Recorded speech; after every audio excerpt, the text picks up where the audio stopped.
KBS 뉴스 2026년도 2월 15일자 EU 외교수장 미국 유럽 문명 소멸 경고에 반박. 유럽이 가지고 있는 철학적인 그 문화적인 것은 깊이가 있고 유서가 깊죠. 미국의 100년 역사 가지고는 접근하기 어렵죠.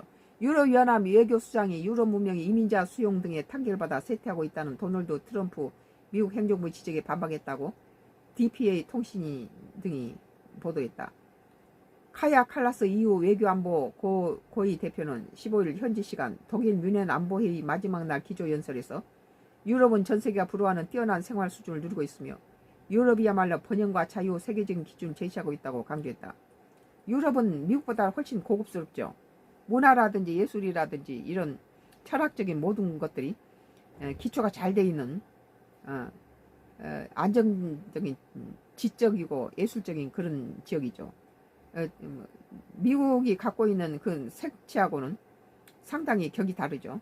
칼라스 대표는 일부에서 정치적으로 각성하고 타락한 유럽이 문명적 소멸에 직면해 있다고 말하지만 그렇지 않다면서 인류 진보에 기한 유럽의 성과에 불과하고 유럽 때리기가 특정 정치권에 유행되고 있다고 개탄했다.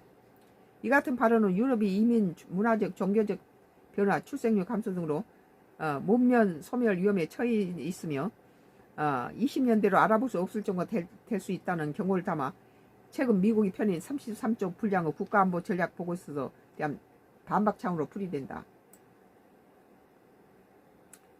마코 루비오 미국 국무장관도 전날 뮌헨 안보회의 연설에서 미국과 유럽이 한포림을 언급하면서도 유럽이 문명을 보호하기 위해 대규모 이주에 대응해야 한다고 주장하는 국가안보 전략 보고서와 비슷한 식을 드러냈다.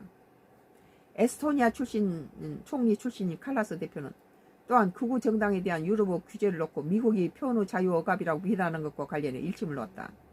그는 에스토니아가 국경 없는 기자회가 발표하는 세계 언론 자유 지수의 2위를 차지한 것을 언급하면서 언론의 자유에 대한 비판을 이 목록에서 58위 나라로부터 드는 거 흥미롭다고 비꼬았다.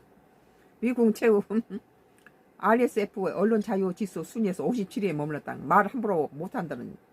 에스토니아는 세계 2위란 거예요. 언론은 국민이 마음대로 말할 권리를 갖고 있다는 거죠.